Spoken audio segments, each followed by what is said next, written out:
So నాన్నగారు ముద్దుగా మిమ్మల్ని ఏమని పిలిచేవారు? చెప్పితే అందరు మళ్ళీ రేపటి నుంచి నన్ను అలానే పిలుస్తారు. అవునా?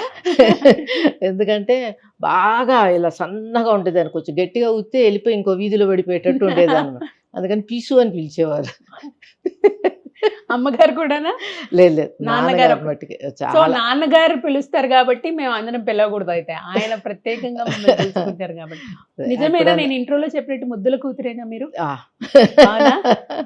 అంటే అంటే నాన్నకి జనరల్ గా అంటారు కదా, ఫాదర్స్ కి డాటర్స్ అంటే చాలా ఇది ఉంటుందని, అలాగ చూసుకున్నా కూడా హ్మ్. ఆ, బాగా ఇష్టం. మీరే మీ ఇంట్లో చిన్న కూతురట కదా? లాస్ట్ అదే లాస్ట్ మీ అన్నయ్య తర్వాత మీరు. అంతే. సో మరి అన్నయ్యని బాగా చూసుకునేవారా? అంటే అన్నయ్యని లిమిటెడ్ గా చూసుకునేవారు అనమాట, రెస్ట్రిక్షన్స్ తో చూసుకునేవారు. మగపిల్లోడు ఎక్కువ ముద్దు చేయకూడదు ఓకే. అని చెప్పి కొంచెం అలా రెస్ట్రిక్టెడ్ గా ఉంటది. ఆడపిల్లలైతే ఫుల్ ఫ్రీడమ్, ఫుల్ గా.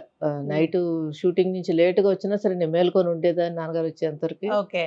వచ్చిన తర్వాత మాట్లాడుకొని చేసిన తర్వాతనే ఆయనకి రాగానే అలవాటు. మామూలుగా షూటింగ్స్ రాగానే పలకరించడం, పిల్లల్ని పలకరించడం, ఏంటి అని కనుక్కోవడం అలా.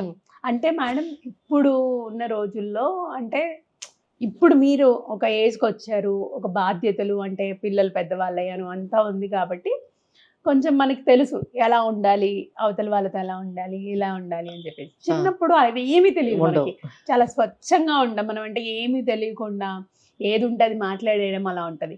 నాన్నగారు యాక్టర్ అందులోను. సో మీ అంటే మీ లిమిట్స్ ఎలా ఉండేవి?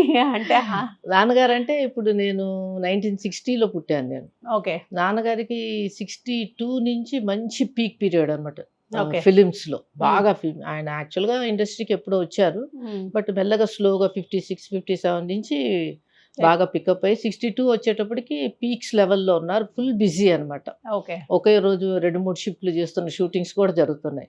అంతున్నా కూడా ఆయన ఇంటికి రాగానే మాతో మాట్లాడడం, పలకరించడం, చేయడం అవన్నీ చేసేవారు. కాబట్టి మాకు అంటే పొద్దునంటే మార్నింగ్ వెళ్ళిపోయేవారు, మేము లేచేటప్పటికి వెళ్ళిపోయారు. మార్నింగ్ నైట్ మటుకు నేను మేల్కొని ఉండేదాన్ని, పలకరించేవారు, మాట్లాడేవారు. అవన్నీ అంటే కొంచెం ఊహ తెలిసిన తర్వాత అన్నీ గుర్తున్నాయి నాకు, చాలా వరకు గుర్తున్నాయి, చాలా వరకు అంటే గుర్తున్నాయి. అదొక ప్రౌడ్ మూమెంట్ లా ఉంటది కదా మా నాన్నగారు యాక్టర్ అని. అవి లేదండి, లేదా? అది అస్సలు లేదు. అదే ఎందుకంటే ఇప్పుడు మా నాన్నగారు, ఇప్పుడు మీరు ఇప్పుడు ఇంటర్వ్యూ చేస్తున్నారు, నన్ను అడుగుతున్నారు, ఇప్పుడు నాకు ఆ ఫీల్ వస్తుంది చాలా. అబ్బా మా నాన్నగారి గురించి నన్ను అడుగుతున్నారే అని చెప్పి. అప్పుడు మాకు తెలియదు అసలు. పైగా అప్పుడు ఇంత మీడియా లేదు, ఇంత అంటే ఫ్రెండ్స్ తో చెప్పుకోవడం కానీ లేదండి, లేదు, అదంతా ఏమి లేదు. అంటే ఫస్ట్ పాయింట్ బాగా చిన్నపిల్లలం, నాన్నగారు బిజీ అని తెలుసు, ఆర్టిస్ట్ అని తెలుసు, కానీ ఆయనకి ఎంత ఫేమ్ ఉంది బయట, ఆయన ఎంతమంది గౌరవిస్తున్నారు, ఎలా ఉండేది అనేది మేము ఫీల్ చేయలేము.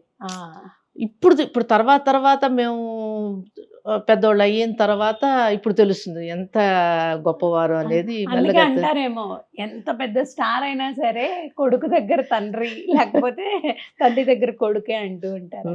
అంటే నాకేంటంటే నాకు మా ఇద్దరు పేరెంట్, మా అమ్మగారు నాన్నగారు ఇద్దరు ఆర్టిస్టులే.